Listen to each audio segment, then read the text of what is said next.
You are listening to the Wealth Without Bay Street podcast, a Canadian guide to building dependable wealth. Join your hosts, Richard Canfield and Jayson Lowe, as they unlock the secrets to creating financial peace of mind in an uncertain world. Discover the strategies and mindsets to a financial future that you can bank on. We've created a community for high-earning business professionals and entrepreneurs who want to learn how to make more passive income without Wall Street or Bay Street. Now, if that's you or someone you know, come and join us. Head over right now to wealthwithoutbaystreet.com/community. All right. Welcome, everybody, to another edition of the Wealth Without Bay Street podcast. Super pumped and excited. Today, we have some wonderful gentlemen joining us, hailing from Texas. And we're excited to speak with them because they've been doing some very interesting things on taking Nelson Nash's message of becoming your own banker out to the marketplace in their area. They're reaching a lot of people. They're having really fun and entertaining discussions. And so we're going to talk a little bit about that. So joining us today, we have some good friends of ours. We have Nate Dean and Brandon Goswick with Unlimited Life Concepts. Now, if you are not familiar with them, and if you're in the Twitter lands, the Twitterverse, make sure you zip on over and search for one of those rockin' hashtags. You're looking for hashtag woke by Nate. He's been kicking butt on dropping some knowledge every day using the Twitter land. And so we're going to talk a little bit about that today, Nate. And so I'm excited about that. And we're just super pumped about having you guys with us because you've been doing some really, really cool things on engaging community and, using technology to help spread Nelson's vision and his message to a lot of people. So I'm really excited for you guys to join us. Thank you so much for committing the time. Yeah, guys, thanks for having us. Just for clarity, we both sound like Texans, no doubt. I'm Brandon, and this is Nate. You probably know Nate. You may not know me, but we like to have a running joke that I do exist. I just stay behind the scenes more often. We found him. I'm definitely the face, and he likes it that way. Yep. We both get to operate in our strengths, which is really cool. Richard, we've known each other for a little while. Jayson, we got to meet you at Think Tank. Yep. And there were some cool guys that were at Think Tank, and but for us, aside from Mike and Chris, our mentors, you guys were definitely the ones that we had the most fun with. Absolutely. So. Oh, thank you. We're grateful. Well, when that annual Think Tank conference for those infinite banking practitioners comes together, there is fun that is had by most people. I mean, there might be some stick in the muds here and there, I suspect, but we don't see that very often because we're too busy having a good time. Absolutely. Yeah, it's a great community, lots of givers, and that's those are the type of people that belong in that community. And think tanks are always a great time. I'm so excited. I just have to jump in here, Richard, because Twitter, the tweets, the Twitterville. So talk to us about Twitter and what compelled you to leverage such an amazing social media platform that has propelled your business literally into orbit. So Brandon and I, before we even learned about infinite banking, before we started our business, anything like that, we were accountability partners. We grew up together, went to junior high and high school together. So we were already holding each other accountable in different areas of our lives. We're both believers. We don't shy away from that. So holding each other accountable just to be better servants of the Lord, husbands, fathers, followers of Christ, all those things. And so we're just pushing each other in those areas. And so through that accountability, we came across Nelson's book, and that's a long story, kind of the rest is history kind of thing. But I came across his book and was blown away, and I gave it to Brandon, and took him a while, but then he got blown away too. And so we started our business, and we were just pushing each other in different areas. And he was on Twitter, I was not, and he was texting me tweets from different guys that were out there on Twitter. A lot of just personal development and mindset stuff. And finally one day I was like, I'm going to check this out for myself. So I got on there, and day one, I was just hooked. I couldn't believe like how much free content people were just putting out there. Um, what we call the community that we hang out in on Twitter, you can't stay broke very long if you hang out there long enough. I'll just say that. There's just tons of actionable advice, all that stuff. So after one day of being on Twitter, I saw two things. One, I saw an opportunity to add value to other people because I've been studying mindset and personal development myself, and having a background in ministry. I know how to speak to people where it resonates with them. So that was something. And then the other side was I saw an opportunity to grow our business because I realized very quickly there wasn't anybody out there in the community that I had found. There was nobody out there talking about infinite banking at all. So I just started saying some really profound things about money on Twitter, and people were like, what is this guy talking about? And so people would reach out to me in direct messages. I would reach out to people in direct messages and just say, hey, if you're willing to learn, let's spend an hour together and I'll teach you. And so I would schedule some calls with some people and teach them about infinite banking. And that's kind of how it all started. And then social proof started kicking in, and more and more people started shouting me out, and got some heavy hitters, so to speak, in the Twitter world who saw value in what I was doing, and they started shouting me out, and it just started snowballing. And I'm over 32,000 followers on Twitter now in less than 2 years. It's kind of crazy. Wow. Awesome. I got to say to you, because when Richard had first talked about the both of you, and we didn't have occasion yet to meet each other, Nelson used to always say that when he first got going with introducing this process, and he would try to get it done in a seminar over the course of a couple of hours. And he said it just wasn't enough time. So when Richard was telling me all about the success that you guys were creating and building on Twitter, I thought, how on earth are they getting it done in 140 characters? Like, what on earth what are they saying? And then, of course, meeting you guys are just amazing. And so we're definitely in the show notes, we're going to let people know, again, remind folks how to connect with you and how to follow you. And because you guys are doing it right all day long. And we appreciate you. And it's so Twitter, in that sense, have you found that, I guess, what is the biggest differentiator that you see? Because so many people, like for us, for example, we have a lot of great success on Facebook, which is another platform. And so what would you say to folks out there? Because we do have a lot of listeners who are business owners and who may have never considered Twitter as a platform to create value for the people that they most love to serve. And so what advice would you give those entrepreneurs and business owners out there who have not yet looked at this platform? So, me being kind of the outside looking in, because we kind of have a running joke inside our inner circles that if I grow by 10 people in a month, that's big growth for me, because I am not wired in our partnership to be out there every day, all day, out in front. And that's the value of a partnership, where you fill in each other's gaps. But what I love about what Nelson always taught, and we didn't know Nelson personally, but we feel like we have the closest link to him you could without knowing him, with you guys, with Mike and Chris. And so we feel like we're almost like family, even though we never met him personally, is that his principles work no matter what you're doing. It is that simple. Yeah. If you're willing to think long-term in Twitter world, if you're around for a year and a half, you're like a god. I mean, because people don't make it more than 3 months typically. So there's dog years and then there's Twitter years. Is that what you're saying? They're very similar, if not a higher ratio on the Twitter years.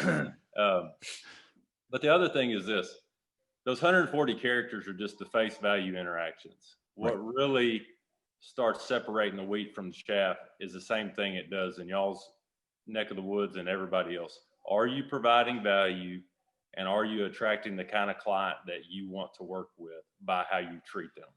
And Jayson, I remember at the think tank, you asked us, what's your typical client? And I use this all the time. And it is traditionally going to be somebody who's wired like you. Yeah. So that's who you're looking for. That's exactly right. You're looking for you. Yes. And we have refined the onboarding process, but they are still going through the educational side, which we know is so valuable. And if they can't teach it to us, we haven't answered the question yet that they didn't know to ask. Oh, I So love that. As long as they're sticking with us, yep, then we can keep teaching them. So we have some clients that are like y'all know, I get this at a 30,000 foot view. I want to start, and we go, hold on, let's take a step back. And then we have some that go, man, I learned about this 10 years ago, but I just didn't have someone teach it to me the way you have, or I wasn't in the same place in life. And it's just about providing value. The coolest thing for Nate and I in Twitter is we really have tried to humble ourselves to take the approach of being givers. And so, about the go-giver mentality. Definitely. And, Nate and I have had an opportunity to share the Lord more through Twitter than we ever were just on boots on the ground. So I think it's all about your mindset and how you surround yourself. Because on Twitter, you get to pick who you follow. So you can feed your brain with things that are going to make you better, or you can get consumed with things that are going to bring you down.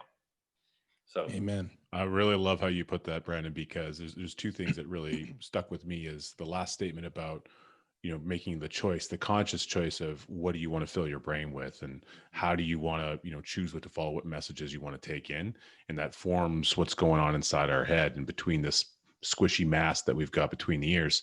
And the other thing that you really identified, which I thought was very powerful, is that something that the unintended consequence or the unintended gift that took place in making this decision to test it and try this out, getting some early success and then doubling down on your effort, it's created another environment where something else that's core and integral to who you are, you've also been blessed to be able to share that in a much bigger way than you had ever conceived before. And that connects a lot because those are the types of things that Nelson would share. And one of my most favorite conversations I ever had with Nelson was, and Jayson, you'll remember this, was he would set down something on a table, a blank table. First time he did this with me, it was actually it was a glass. We were at a think tank event, and it was, he was getting a glass. He liked a glass of Lowe, so he got a glass, and I was getting a glass of something. There was a table right there, and he puts this glass down on the edge of the table, right near the edge, almost ready to teeter off. And he says, "Take a look at this table. Imagine this table is everything that's out there in the world to know, all the known knowledge in the whole world. Now take a look at the bottom of this glass. The bottom of this glass represents everything that I know in relation to what's available to know." And he put it down on the table. He says, "Notice where the edge of the glass touches the parts of what I don't know, the circumference of the glass." Wow. And then he went and grabbed a water pitcher, like a larger circumference thing that was sitting there next door. And he grabbed that, he removed the glass, and he put that down. He says, "Now, if I expand my knowledge, if I increase what I know, what also happens, take very close attention, look at what's going on at the bottom of the jug. How much bigger is my exposure to that which I do not know?" Yeah. And so what you just shared about the Twitter, that really popped into my head, because that was that unintended thing that, has really created another component of meaning in your life, which is really cool. Thank you for sharing that. But it also speaks to what Nelson said, that the more you see this process, the more you'll see you didn't see. Yes.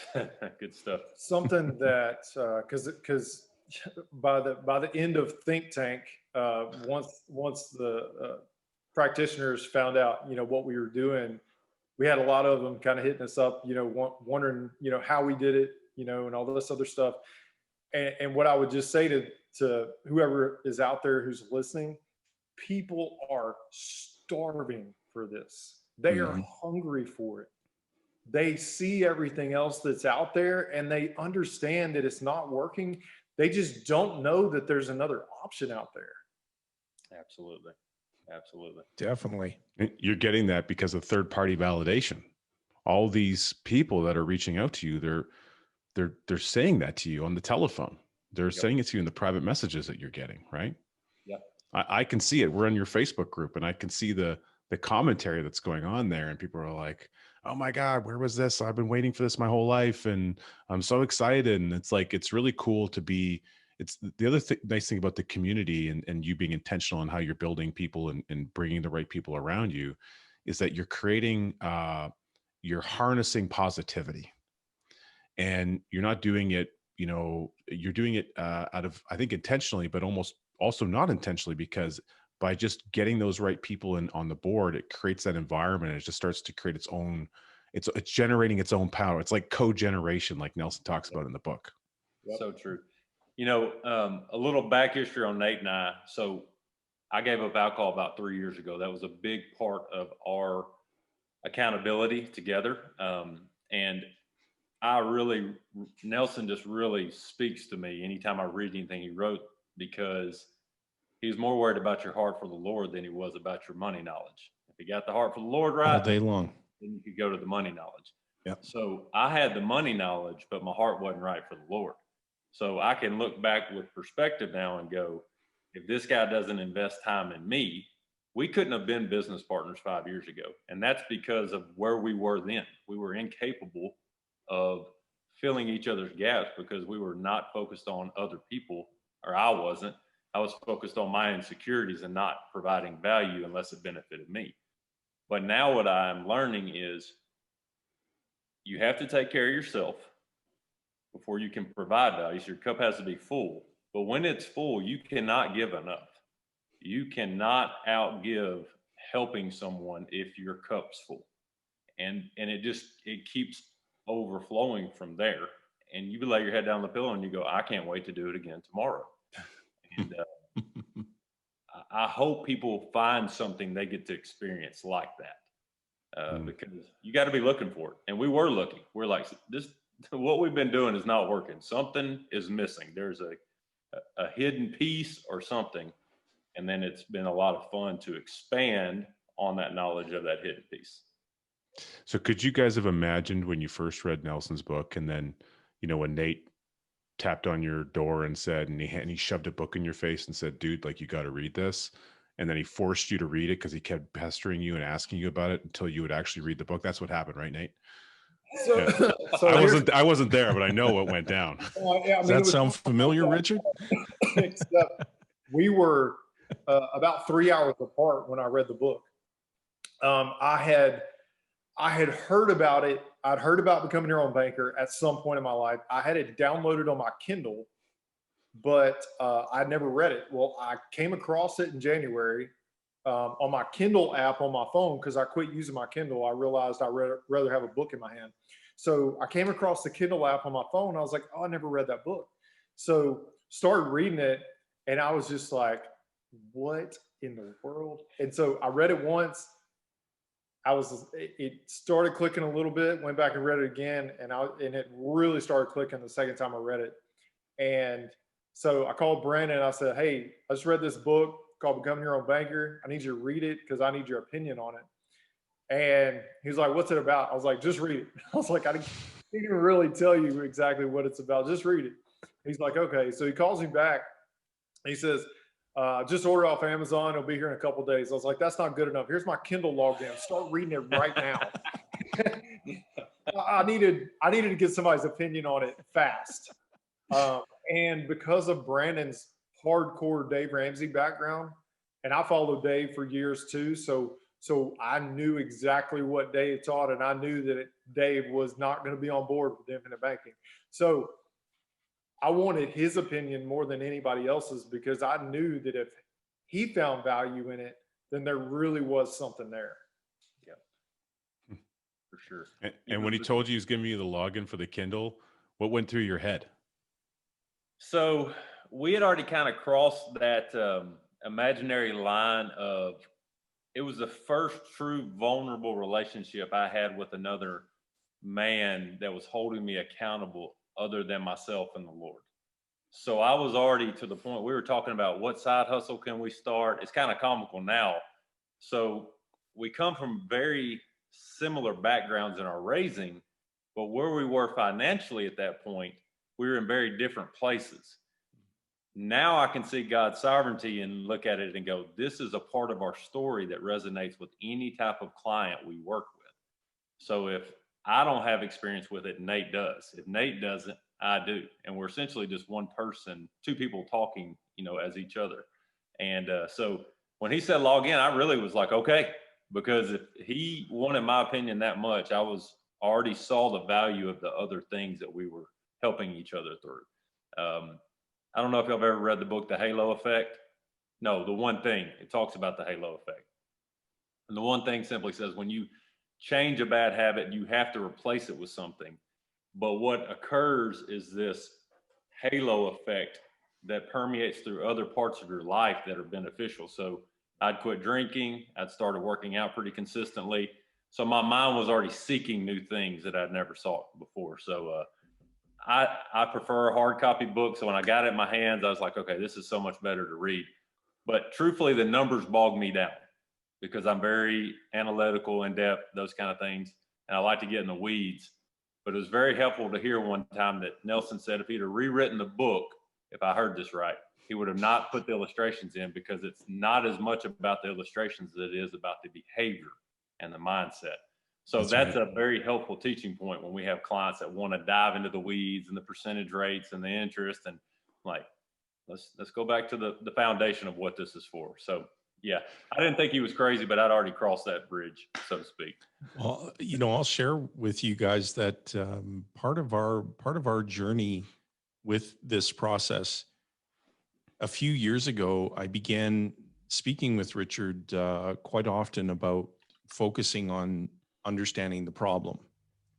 And we are both guilty as charged of, getting people intentionally focused on the product and all of the, as you gentlemen both know, all of the living advantages and everything that it represents and all of the guarantees and all of the attributes, the anatomy of the policy.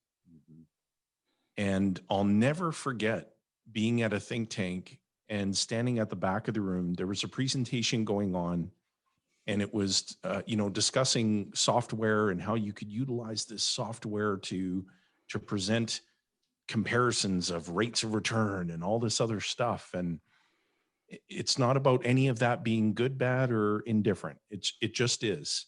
Mm-hmm. And so Nelson was standing at the back of the room as well. And he walked over to me and he just kind of leaned in and he said, can I ask you a question? Yes, sir. He said, how long do you think a skyscraper would stand on a weak foundation? Wow. And I responded, not very long. And he said, take a look at all these people. They're all looking for adding the next story to the skyscraper, and they're just not getting the foundation. And then shortly thereafter, he picked up that microphone and he gave the whole crowd a woodshed moment on what this is really truly about.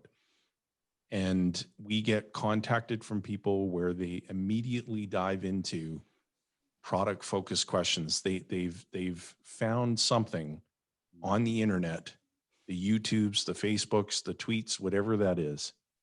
Here's a download of 642 questions that you need to ask someone about the product before you decide whether or not you want to implement a process. And that's completely backward thinking. Yeah. Completely. Yeah. And so we now have disciplined ourselves to say, much like you, hang on a second. Let's just reframe the conversation. Can you describe to me the problem in your own words? Mm-hmm. If a person is just laser focused on product, that's going to literally stop them dead in their tracks. They'll look at you like, what do you want me to do? Mm-hmm. I thought we were going to dive into dividend scale interest rates and total cash values and all that other stuff. And gosh, Nelson, I can hear his voice literally in my ear every single day. That once you understand what's going on, you'll know exactly what to do. And so is the person you're talking to truly understanding what's going on? Absolutely. And gosh, over the past few years, we've made a complete 180-degree shift. Now in our presentations and when we communicate with the general public, we don't reference an illustration. We don't talk about an illustration. None of that matters. Right. It really doesn't.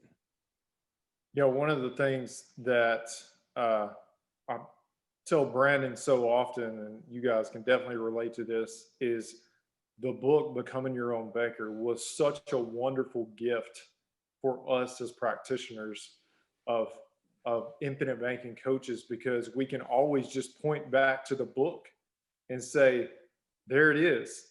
And nobody argues with it. And, a response to a question 9 times out of 10 will be shut down when somebody's trying to get into rates of return and all that stuff. When you just simply go back and say, this is about controlling capital. This is about controlling the banking function in your life. That's it. Yep. And absolutely. I know it's in the book and it's so true. Just the simple fact of you cannot solve problems with the same thinking that got you there. So if rate of return and the product and X, Y, and Z is your first question, you're trying to learn something new with what created the problem you're trying to get out of. And, it's a lot like parenting. So Nate and I have 4 kids each. And me too.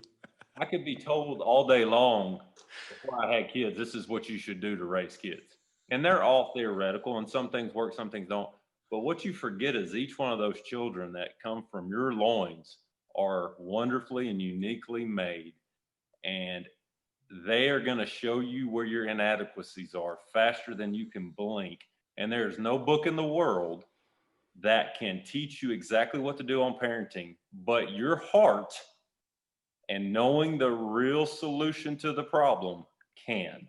And that's they need you as present as possible, as often as possible. And a side note, 2 of my 4 are locked outside right now. So if you're knocking on the door, sometimes they need you to know that you're in charge and you got to work. Well, we're happy you prioritized us. Yeah. Well, the beautiful thing is one day they'll see this and then they'll remember that it was them knocking on the door, right? That's such a good analogy. It's a truth. I think a parenting truth that I don't think any parent listening would disagree with everything you just stated there. And what an amazing way to connect something totally unrelated to your financial life with something with infinite banking and the process of becoming a banker. The methodology, the mindset, the thinking, the focusing on the core of what do you want to do on how you're raising these people? What's the final objective you're looking to create, thinking long range? And the parenting world is the same thinking process that you would need to put into incorporating the infinite banking process into your life. Really, really well said. Nelson said that, the process is ridiculously simple.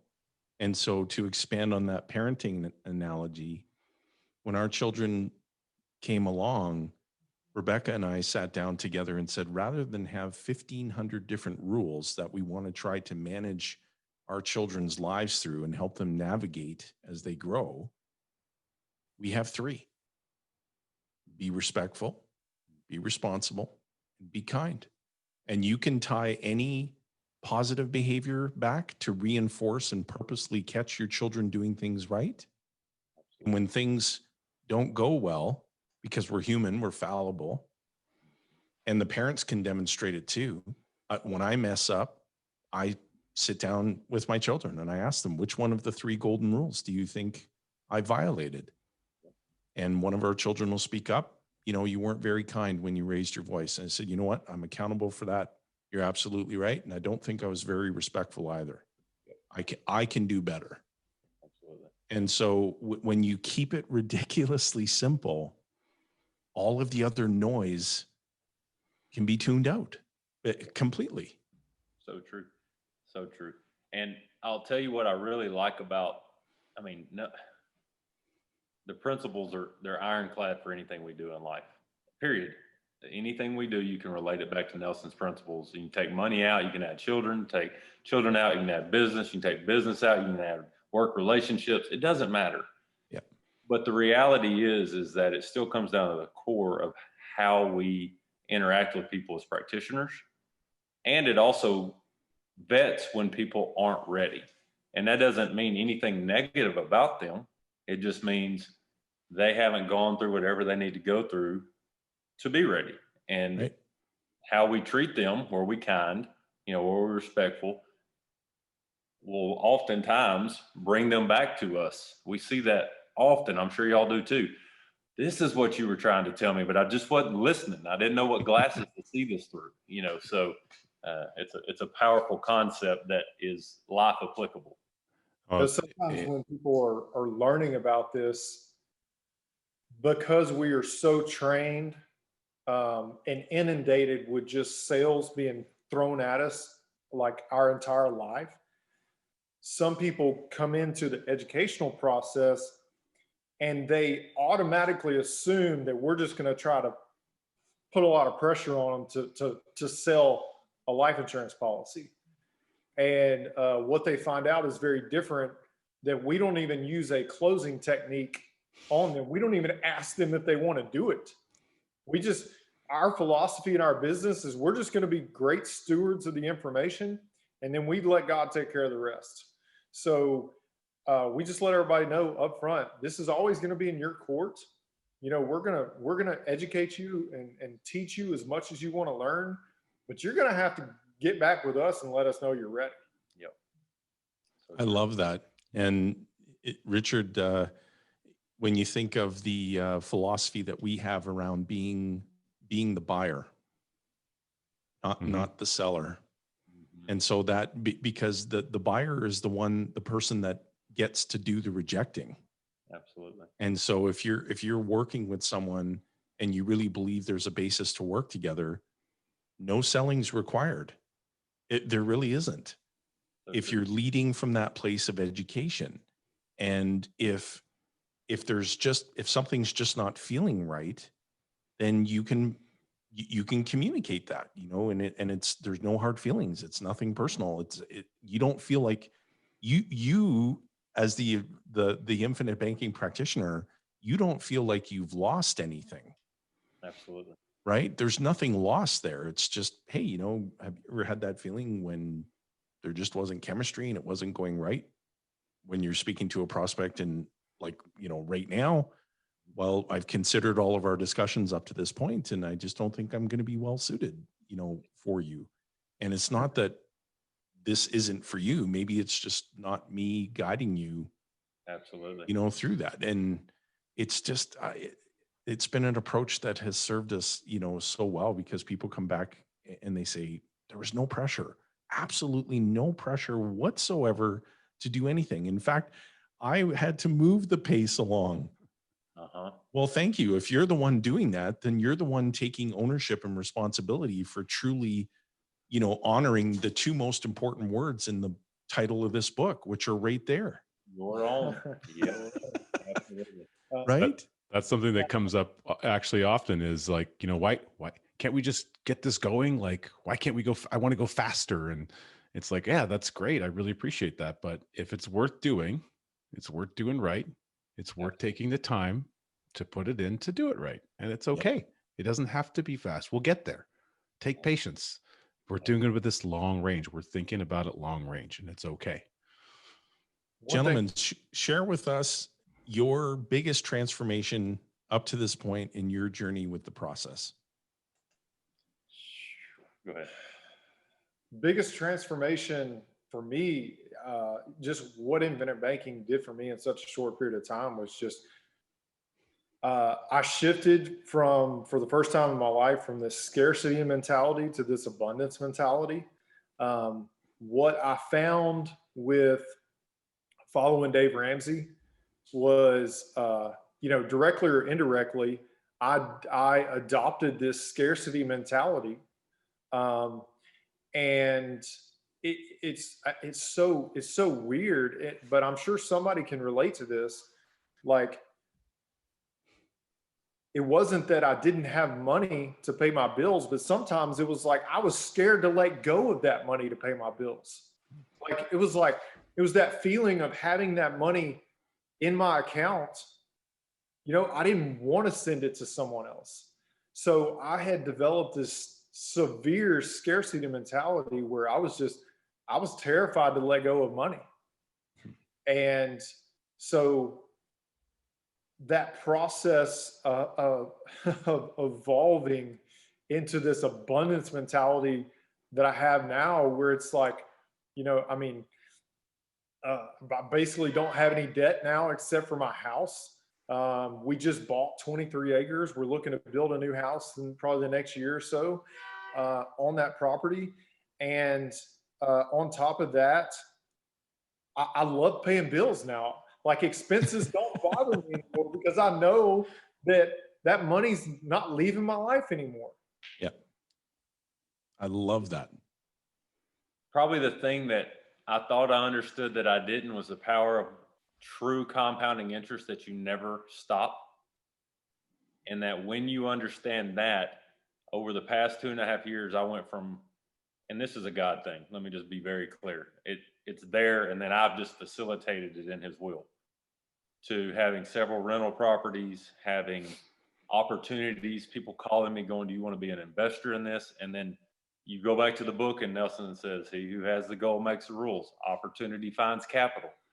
And I didn't get that because I'd never experienced it. And so when I'm getting to mentor someone else, I'm like, listen, if you are willing to think long-term, just take 1 or 2 steps back, you will be amazed at how far you will propel forward. And that's opportunity cost and all these other catchphrases that we use. But the reality is that I'm all characters in the play. I'm not just 1 or 2 of them now, and all those things are great teaching points, but it's just the certainty and control of my capital. I don't ever feel like I am, I tell people all the time, we paid off over $120,000 in debt the Dave Ramsey way in like 46 months. But the reality is that if I'd have known what I know now, and I don't live in the past, that had to happen the way it did. I can look on an IBC plan and tell you where I would be today. But right. I also probably wouldn't have been able to handle it well because that wasn't what I was ready to do. So it's just control of our dollars and running it through a system that allows us to do the things we're going to do anyway that benefits us now. What a peaceful, stress-free way of life it is when the banks are out of your life. Absolutely. Thank you, Nelson Nash, for teaching us that. And we always ask, so our guests who, are obviously working in this every single day and creating value for so many people, as both of you are doing an amazing job at, what, based on, everyone that you've interacted with and everyone that you've spoken to in the community, what would you share to people who are listening, who are hearing this message for the first time and they're thinking to themselves, wow, this becoming your own banker thing, it sounds really interesting and I just feel drawn to it. What would you say to those listeners? Start as soon as you possibly can. Start learning it. Let me back up. Start learning, start digging deep as soon as you possibly can. I actually put this out on Twitter yesterday, something to the effect of, you're robbed so much by assumptions.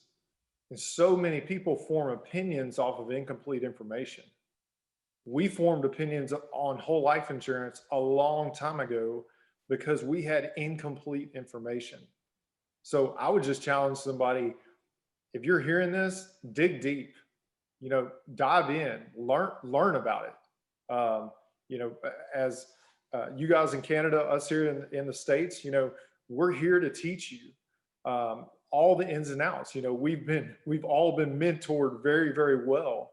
So in the grand scheme of things, there are very few of us on the planet that can teach you about infinite banking the way we can. And I would just piggyback that and say, the beauty of infinite banking, there is not competition among people who are teaching it the right way. There Amen. is camaraderie and a growth mindset. So if you are interested in learning about IBC, be your own banker also means be your own researcher, be your own character finder, be your own who has integrity, because I was meeting with a guy today and he said, this is the ugly truth of all my finances. And he said, the fact that I would put it on paper for you to see, first of all, tells you how much I trust you, which I told him was so humbling because he knows Nate and I. And he said, secondly, I know when we start this process, I'm going to be able to access information that I'm unfamiliar with as often as I need to. And you're not going to just treat me and street me. Right. And so I had somebody the other day say, what do you think about this person? I'm not going to name any names. And I said, this is what I know personally, but you need to do your own research. And then let's come back and discuss again. It's not about that person may only know what they know, just like us. So providing value and connecting with people that fit inside of your view of integrity is powerful no matter what you're doing. Very, very good. I like that. It actually dovetails into our next question. And so you guys are probably already familiar with this, that not all heroes wear capes. And so you might not be thinking of yourself as a hero, but every time that, you create value for others, which you guys are doing immensely in the Twitter lands and so forth, you're benefiting people and you're making life easier for them in a better for them in some way, somehow. So, taking a page out of our coach, Dan Sullivan's book, who do you guys want to be a hero to? It's got to be, first and foremost, it's got to be my family. I even said this on Twitter, even though I have a bunch of followers on Twitter and people kind of know me on Twitter. I mean, in the everyday world, nobody knows who I am. It's not like I get recognized in public or anything like that. And in the grand scheme of things, the only place that I want to be famous is in my home. Yeah. And that's the same for me. Our family is very close knit. My parents have started bigger policies. They're the family bank. We have open discussions about infinite banking. My in-laws are about to become part of the family bank. But ultimately, if my children don't know Jesus, then I'm missing out on what I'm supposed to be doing as a parent. And I've done the other. It doesn't work for me. I've tried doing it on my own. And so if it filters all through the love of Jesus and how we interact, very simply, would Jesus be proud of how we just handled the situation? And I can say no often. I'm not proud of that. But the reality is that that's who I want to be a hero to, is my kids they knew Jesus through my interactions with them. And I believe that if you have certainty and control of your money, it's a lot easier to form solid connections and friendships and relationships because that stressor is removed. Awesome. Yep. Thanks, That guys. is absolutely amazing. Gentlemen, we appreciate having you on the show. And for all of our Wealth Without Bay Street listeners, we hope you enjoyed this episode as much as we did. And there's a number of things in the show notes that you'll find if you're watching us here on the YouTubes, or if you're connecting to us on the podcast platforms. Great, obviously, resources for you to connect and to really get to know these two fine gentlemen much more. You'll be glad you did. We promise you that. Gentlemen, thank you. Thank you, guys. Appreciate it. Thanks for listening to the Wealth Without Bay Street podcast, where your wealth matters. Be sure to check out our social media channels for more great content. Hit subscribe on your favorite podcast player and be sure to rate the show. We definitely appreciate it. And don't forget to share this episode with someone you care about. Join us on the next episode where we continue to uncover the financial tools, strategies, and the mindsets that maximize your wealth.